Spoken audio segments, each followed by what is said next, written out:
যে সকল মেয়েদের স্বামীর ব্যাপারে অভিযোগের কোনো শেষ নাই, অনেকেই বলে থাকেন না, আমার স্বামী মানুষ হিসেবে একদমই ভালো না।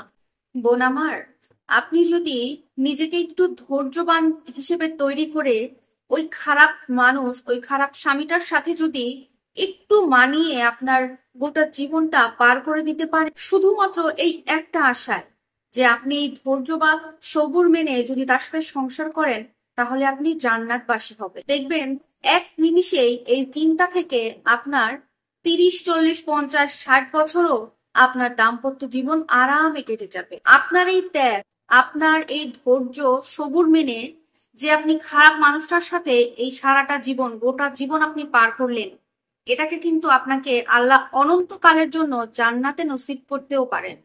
এটা আপনার জন্য অনেক বড় পাওয়ার নিয়ামত হয়ে থাকতে পারে। আমাদের দেশে, আমাদের সমাজে কিন্তু এই ডিভোর্স বা তালাক এই ব্যাপারটা একটু বেড়েই চলেছে, কমার কোনো দিক নাই।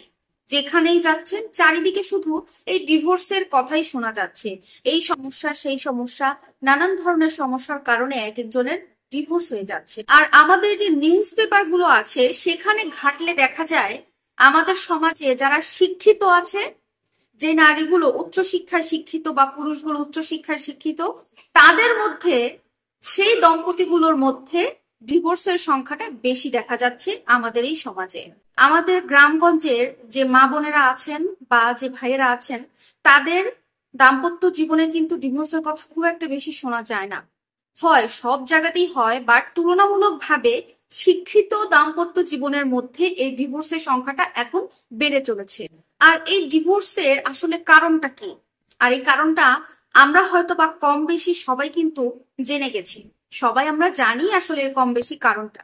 আল্লাহ তাআলা আমাদের আসলে সবাইকে বোঝার তৌফিক দান করুন। আমাদের হাদিসে বর্ণিত আছে, আল্লাহ তাআলার কাছে যত হালাল কাজ আছে, যত বৈধ কাজ আছে, সবগুলো কাজের মধ্যে এই তালাক দেওয়া, এই ডিভোর্স দেওয়া কাজটা আল্লাহর কাছে সব থেকে অপছন্দনীয় একটি কাজ। এমন অনেক দেশ আছে কিন্তু যেখানে একটা বার বিয়ে হলে সেকেন্ড টাইম তালাক দেওয়ার কোনো অপশন থাকে না, কোনো বৈধতা থাকে না তালাক দেওয়া। আবার এমনও আছে যে আপনি চাইলেও সেখানে তালাক দিতে পারছেন না। এমন এমন কিছু কন্ডিশন আপনাকে ফেস করতে হবে, সেটার থেকে আপনাকে সংসার করাটাই ভালো মনে হবে। কিন্তু আমাদের ইসলাম, আমাদের সমাজ, আমাদের দেশ বিয়ের পরে তালাকটা কিন্তু বৈধ রেখেছে।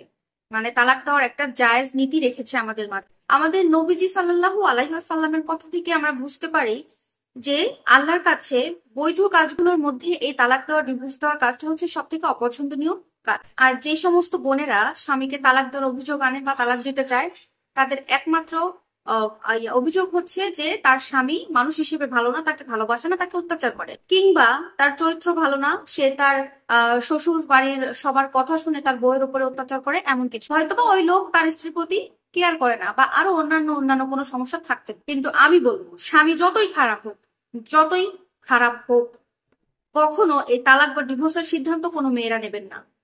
ভিডিওটি ভালো লাগলে অবশ্যই লাইক, কমেন্ট, শেয়ার করে আপুর পাশে থাকবেন। আল্লাহ হাফেজ।